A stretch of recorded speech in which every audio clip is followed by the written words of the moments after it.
যে কোনো ফোনে শুধুমাত্র 8 জেন এলিট প্রসেসর অথবা ডাইমেনসিটি 9400 অথবা অ্যাপল বাহিনী K18 থাকলে ফ্ল্যাগশিপ ফোন হয়ে যায় না, আর গ্লাস ব্যাক থাকলেই ওইটা প্রিমিয়াম ফোন হবে এইটাও সত্য না। সাথে 200 মেগাপিক্সেল ক্যামেরা সেন্সর থাকলে ভাই ওইটা না পারফেক্ট ফোন হয়ে যায় না। আবার অনেকেই মনে করে দামি ফোন মানে পারফেক্ট ক্যামেরা, পারফেক্ট পারফরমেন্স সবই পারফেক্ট থাকবে, কিন্তু এইসব কোনোটাই আসলে সত্য না। কারণ আজকের দিনে দাঁড়িয়ে কোনো ফোনই আসলে পারফেক্ট না। আপনি সেই স্যামসাং S25 আলট্রা বলেন বা আইফোন 16 প্রো ম্যাক্স বলেন বা আরো যে ফোন বলেন, সবই প্রায় সিমিলার থাকলেও এরা না কোথাও আসলে কম্প্রোমাইজ একটু হলেও করে। যেমন একটা সময় আইফোন ছিল গেমিং এর জন্য বস একটা ফোন, কিন্তু আজকের দিনে দাঁড়িয়ে এমন এমন গেম চলে এসছে যেগুলো আপনি আইফোনে খেলতে গেলে আইফোন লিটারালি 30 মিনিট পর হাগা শুরু করে দেয়। আবার অন্যদিকে ROG এবং রেড ম্যাজিক ফোন আপনাকে গেমিং এ বস লেভেলের পারফরমেন্স দিলেও অন্য সেকশন গুলোতে বড় রকমের কম্প্রোমাইজ করে ফেলে। আজকের ভিডিওটা একটু বড় হতে যাচ্ছে, আর এই ভিডিওতে আমি জানাবো একটা ফোন পারচেজ করার সময় আপনার আসলে কি কি দেখে নেওয়া উচিত। আসলে আলাপের আগে জানিয়ে রাখি, আমার চ্যানেলে এখন গিভওয়ে কন্টেস্ট চলতেছে। সো এইখানে আমি প্রতি সপ্তাহে একটা TWS দিচ্ছি এবং মার্চের 28 তারিখ আমি একটা আইকো নিউ 6 গিভওয়ে করব। সো এইটা জেতার জন্য রুল শুধুমাত্র একটা, আমার চ্যানেলটা সাবস্ক্রাইব করবেন এবং আমার পুরো ভিডিওতে 2 থেকে 3টা আমি মিস্টেক রেখে দিব, ওইটা ফাইন্ড আউট করে জাস্ট কমেন্ট করবেন, দ্যাটস ইট। সবার প্রথমে ফোন কেনার সময় আপনার যে জিনিসটা দেখতে হবে তা হলো পারফরমেন্স এবং ডিসপ্লে। আর সবার প্রথমে আমি দুইটাই বললাম কেন, দেখেন সিম্পল একটা জিনিস হিসাব করেন, আপনার পারফরমেন্স খুবই জোস মারাত্মক লেভেলের, কিন্তু ডিসপ্লেটা খুবই বাজে, আপনি পারফরমেন্সটা আসলে ফিলই করতে পারতেছেন না। তো আপনার কাছে ওইটা ভালো লাগবে না। আবার ডিসপ্লে কোয়ালিটি খুবই জোস, টপ নচ, একেবারে ফ্ল্যাগশিপ গ্রেডের, কিন্তু পারফরমেন্স একেবারে গু লেভেলের, ওইটা আপনি এনজয় করতে পারবেন না। সো দুইটাই ইকুয়ালি ইম্পর্টেন্ট, তবে দুইটাই ইকুয়ালি ইম্পর্টেন্ট হলো আমি শুরু করব পারফরমেন্স দিয়ে। সবার মুখে শুনবেন আমার একটা ফাস্ট পারফর্মিং ফোন দরকার, কেউ না এসে বলবে না আমার স্লো হইলেও চলবে। সো এখানে আপনি ফাস্ট পারফর্মিং ফোন বা ভালো একটা পারফর্মিং ফোন কিভাবে ডিসাইড করবেন, সেই ডিসাইড করার আগে জানাই রাখি যে আমাদের কোম্পানিগুলো না এই জায়গাটা লিটারালি ট্রিকি করে দিচ্ছে। এই যে আমাদের প্রসেসরটা খুব ভালো দিয়া দেয় এবং আমরা ধরে নিই না এটাই বোধহয় সবচেয়ে বেস্ট পারফর্মিং ফোন, কিন্তু না, পারফরমেন্সটা আসলে ঝালমুড়ির মতো। এইখানে আসলে শুধুমাত্র আপনি প্রসেসর দেখে পারবেন না, আপনার স্টোরেজ চেক করতে হবে, আপনার র্যাম টাইপ চেক করতে হবে, অপটিমাইজেশন চেক করতে হবে। এই সবগুলোর মিক্সচারই হলো আসলে আপনাকে বেস্ট পারফরমেন্স ডিভাইসটা ডেলিভার করবে। প্রসেসর, র্যাম, স্টোরেজ, ব্যাটারি এবং সফটওয়্যার এই জিনিসগুলো ঠিকঠাক ভাবে ব্ল্যান্ড না হলে আপনি বেস্ট পারফর্মিং ফোনটা না পাবেন না। আর এই কারণে দেখবেন ঝালমুড়ির মিক্সচারটা ভালো না হওয়ার কারণে সেম চিপসেট ইউজ করার পরও এক এক কোম্পানির অ্যান্টিটি স্কোর এক এক রকম আসে। আর আমি এখানে একটা চার্ট দিয়ে দিলাম বেস্ট টু মিনিমাম। আর আপনি যদি ফোন কিনতে চান তাহলে আমি পার্সোনালি সাজেস্ট করব 8 জেন প্লাস 1 থেকে শুরু করে আজকের দিনে দাঁড়িয়ে 8 এলিট প্রসেসর বলেন, ডাইমেনসিটি 9400 বলেন, সবগুলো আপনাকে টপ নচ পারফরমেন্স ডেলিভার করবে। তারপরে ফোন পারচেজ করার সময় পারফরমেন্সের আসলে 3টা দিক আমি আপনাদের মাথায় রাখতে বলবো, আর ওইটাই মাথায় রেখে আমি বেস্ট টু মিনিমাম একটা চার্ট তৈরি করেছি। আইফোনকে সবার উপরে না দেখে প্লিজ ট্রিগার হয়েন না। Yes, iPhone use to be the boss of the boss in terms of performance, কিন্তু আজকের দিনে দাঁড়িয়ে ডাইমেনসিটি 9400 এবং 8 জেন এলিট প্রসেসর লিটারালি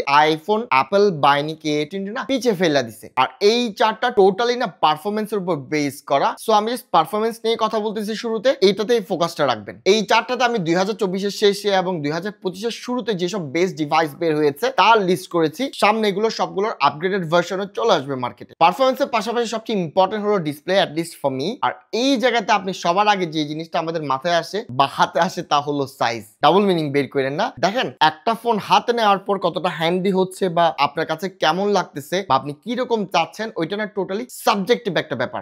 যে সাইজে অভ্যস্ত তার জন্য ওইটাই পারফেক্ট। আর সেকেন্ড জিনিস হলো প্রত্যেকটা ফোনে আজকাল আপনারা পিওলেড, অ্যামোলেড, ওলেড প্যানেলই দেখতে পাই। তো মেক শিওর করবো আপনি যে ফোনটা পারচেজ করেন মেক শিওর যেন অ্যামোলেড বা ওলেড প্যানেল থাকে। এবং আরেকটা জিনিস মাথায় রাখবে, রিফ্রেশ রেট অ্যাটলিস্ট যেন 120 হার্টজ থাকে। ব্রাইটনেসটাও ম্যাটার করে আজকাল। অ্যাটলিস্ট ব্রাইটনেস আমার কাছে পার্সোনালি আমি ফিল করি যে 1200 থেকে 1800 ইজ মোর দেন ইনাফ। এর চেয়ে বেশি পাইলে বোনাস, তবে এই বোনাস কিছু ঝামেলাও নিয়ে আসে। সো রিফ্রেশ রেট, ব্রাইটনেস এর পাশাপাশি আমি সাজেস্ট করবো HDR ক্যাপাবিলিটি কতদূর এইটাও চেক করে নেবেন। এই সবই ঠিকঠাক থাকলে আপনি একটা ভালো ডিসপ্লেওয়ালা ফোন পাবেন এবং আপনার ইউজার এক্সপিরিয়েন্স ভালো হবে। আর বেস্ট ডিসপ্লে ফোন এখন বাজারে কোনটা আমি এটার একটা চার্ট করে দিলাম best to minimum. So make sure করবেন হয় বেস্টটা পারচেজ করবেন অথবা মিডিয়ামটা অথবা মিনিমামটা অ্যাটলিস্ট যেন পারচেজ করতে পারে। আপনার যদি কোনো কারণে আপনার লেটেস্ট ডিভাইস আপনি ইনট্যাক্ট কিনতে না পারে, আমি সাজেস্ট করবো প্লিজ সেকেন্ড হ্যান্ড পারচেজ করে নেন, তবে মিনিমামে আর যায়েন না। এইবার চলেন ডিউরেবিলিটি নিয়ে আলাপ করি। এখানেও দুইটা সেকশন চলে আসে, আপনার ভিতরে কতটা ডিউরেবল হবে এবং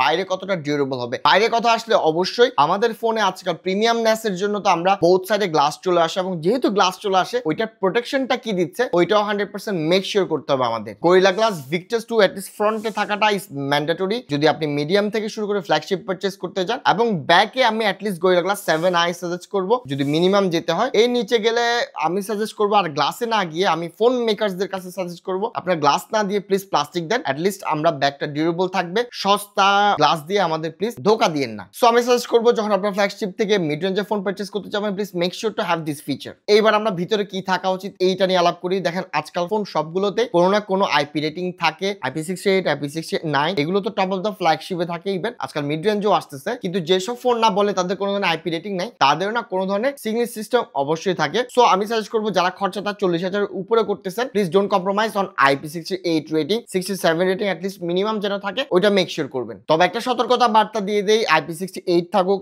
9 থাকুক যাই থাকুক, আপনার ফোনে কোনো কারণে পানিজনিত কারণে কোনো ধরনের প্রবলেম হইলে কোনো কোম্পানি কিন্তু এটা বেয়ার করবে না। সো আপনি যাই করেন IP68 থাক 9 থাক ওইটা কিন্তু আপনার উপর দেওয়া যাবে। সো বেশি না উড়াধুরা কিছু করেন না যাতে আপনার ফোনটাই নষ্ট হয়ে যায়। এইবার আসা যাক ক্যামেরাতে। ক্যামেরা হলো সবচেয়ে কনফিউজিং।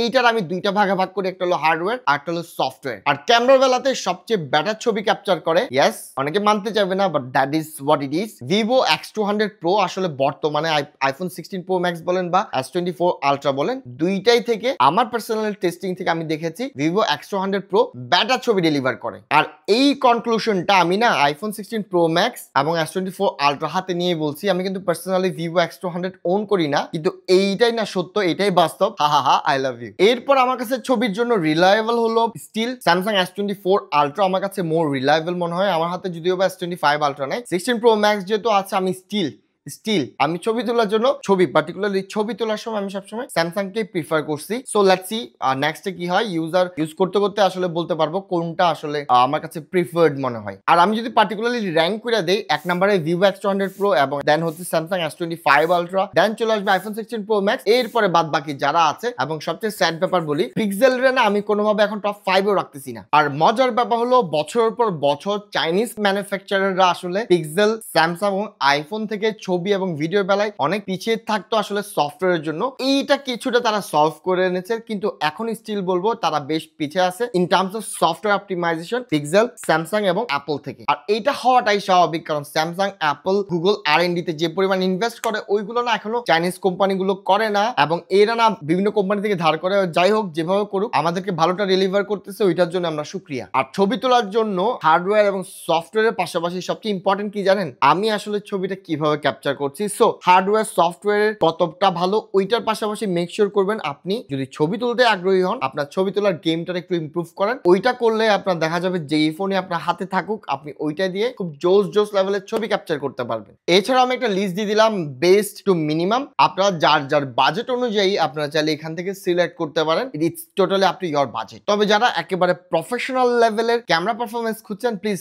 আপনারা কোনো ক্যামেরা পারচেজ করেন। আর প্রফেশনাল জিনিসপাতি আপনি আসলে যত দামি আপনি ফোনের ক্ষেত্রে ইনভেস্ট করেন না কেন ওইটা আপনি পাবেন না। আর একটা কথা আমি সবসময় বলি যে আমরা আসলে ম্যাক্সিমাম মানুষ 40 থেকে 50,000 টাকা বাজেটের একটা ক্যামেরা ফোনের সাথে আমরা যখন 1.5 লাখ টাকা একটা বাজেটের ক্যামেরা ফোনের ছবি তুলে যখন এদের সামনে রাখি, ম্যাক্সিমাম না আসলে বেরি করতে পারে না যে আসলে কোনটা কোন ফোন এবং কোনটা বেটার, কেন বেটার। তো আমি সাজেস্ট করবো আপনার ছবি তোলার গেমটা ইমপ্রুভ করেন। 40,000 টাকার phone it's more than enough for you. এইবার চলেন আমরা সফটওয়্যার নিয়ে আলাপ করি। সফটওয়্যারের দুইটা সেকশন রয়েছে, সফটওয়্যার আপডেট এবং সফটওয়্যার ফিচার। আমার কাছে পার্সোনালি বেস্ট ইউআই মার্কেটে হলো স্যামসাং এর One UI, দেন চলে আসবে OnePlus এর Oxygen OS, দেন থার্ড নাম্বারে চলে আসবে অ্যাপল এরটা, then Google Pixel and then others. আপডেটের দিক থেকে আসলে কোনো কোম্পানি আজকাল পিছিয়ে নাই। পিক্সেল বলেন, অ্যাপল বলেন, স্যামসাং বলেন, এরা সবাই 7 থেকে 8 ইয়ার্স অফ আপডেট প্রমিস করে এবং এটা ডেলিভারও করে। কিন্তু এখানে ফ্যাক্টটা হলো কি জানেন, এখন পর্যন্ত আইফোনই ওইটা ডেলিভার করে আসছে। সো সবচেয়ে প্রমিসিং এবং সবচেয়ে রিলায়েবল কিন্তু স্টিল আমি বলবো আইফোন। সো লং লাস্টিং এর জন্য যারা আসলে ফোন পারচেজ করতে চাচ্ছেন, ইটস আইফোন ফর ইউ। আর এইটা বাদেও আমি আরেকটা ইউআই সাজেস্ট করব মিড রেঞ্জে, তা হলো আইকিউ। আপনি 40 থেকে 50,000 টাকা বাজেটে বা 30 থেকে 35,000 টাকা বাজেটে, 45,000 টাকা বাজেটে ওই জায়গাতে আপনাকে আইকিউ ইউআই খুব ভালো রকমের এক্সপিরিয়েন্স ডেলিভার করবে। এবং বাজেট সেগমেন্টে আমি আরেকটা ফোন আপনাকে সাজেস্ট করব যার ইউআই খুবই ভালো, তা হলো সিএমএফ ফোন 1। এইবার একটু ব্যাটারি এবং চার্জিং নিয়ে কথা বলা যাক। দেখেন আজকালকার মার্কেটে আর নতুন ব্যাটারি টেকনোলজি চলে আসার কারণে প্রত্যেকটা ফোনই আপনার স্যামসাং এবং অ্যাপল বাদে 6000 mAh প্লাস ব্যাটারি দেওয়া শুরু করেছে, হুইচ ইজ আসলে গুড থিং। স্যামসাং এবং আইফোন যে কেন অ্যাডপ্ট করতেছে না আই ডোন্ট নো, তবে অ্যাটলিস্ট মিনিমাম 5000 যদি না থাকে ওই ফোন না কোনোভাবে একদিনের বেশি লাস্ট করবে না আনটিল ইটস নট অ্যাপল। অ্যাপলের কাছে 4-4500 its way more than enough to compete against 7000 mAh of Android device. আরেকটা ব্যাপার আমি বইলা দেই, স্যামসাং, গুগল পিক্সেল এবং আইফোন একটা ভন্ডামি করে, তা হইলো ফাস্ট চার্জিং এর ক্ষেত্রে তারা বলে যে না ফাস্ট চার্জিং ব্যাটারির জন্য ক্ষতিকর, বাট এইটা আমি কোনোভাবে বিলিভ করি না। ফাস্ট চার্জিং হোক স্লো চার্জিং হোক আপনার ব্যাটারি আগে পরে ড্রেন করবেই, আপনার ব্যাটারি হেলথ ড্রপ করবেই। সো আপনি ফাস্ট করেন আর স্লো করেন এটা আসলে ম্যাটার করে না যদি আপনার টেকনোলজি রাইট থাকে। আর ফাস্ট ব্যাটারি টেকনোলজির ক্ষেত্রে আসলে শাওমি, ওপ্পোর যা টেকনোলজি আছে ওইগুলো আসলে বোম লেভেলের। আর এইটা আসলে স্যামসাং এবং অ্যাপল এবং গুগল পিক্সেল আসলে বাই করতে চায় না, এক্সট্রা খরচ করার তাদের কোনো ইন্টেনশন নাই, তো ওইটা ওরা পারচেস করবে না, কিন্তু উল্টা মার্কেটিং করে যাবে যে ফাস্ট চার্জিং টেকনোলজি ভালো না। আর এই জিনিসটা আমি কেন এত জোর দিয়ে বলতেছি তা হলো 2020 থেকে 2022 এর শুরু পর্যন্ত বা মিড পর্যন্ত আমি রিয়েলমি 7 প্রো ইউজ করেছি, যেখানে 65 ওয়াট ফাস্ট চার্জিং ছিল। ওইটা বেশ ভালো রকমের সার্ভিস আমাকে দিছে। ইনফ্যাক্ট যার কাছে পরবর্তীতে সেল করছে সে অনেকদিন ইউজ করছে, যতদিন টাচে ছিলাম আমি দেখছি সে ইউজ করছে, কোনো প্রবলেম কিন্তু তার হয় নাই। আর এই টেকনোলজি যদি এতই খারাপ হইতো এতদিনে স্যামসাং, গুগল এবং অ্যাপল এইটার খারাপ ঠিকই বের করতো এবং নিজেরাও আসলে ইমপ্রুভ করতো না, যে 20 ওয়াট থেকে 25 ওয়াট এখন 40 ওয়াট আসছে, এইটা তারা কখনোই করতো না। আর ভিডিও এখানে শেষ করলাম, ভিডিওটা একটু লং হয়ে গেল। ভিডিও ভালো লেগে থাকলে লাইক, শেয়ার, সাবস্ক্রাইব, কমেন্ট করে পাশে থাকবেন এবং make sure to subscribe my channel to win giveaway iQOO Neo 6, অথবা প্রতি সপ্তাহে যদি আপনার TWS জিততে চান সাবস্ক্রাইব করেন, কমেন্ট করেন আর সবসময় পাশে থাকবেন। ধন্যবাদ। হা হা, আই লাভ ইউ।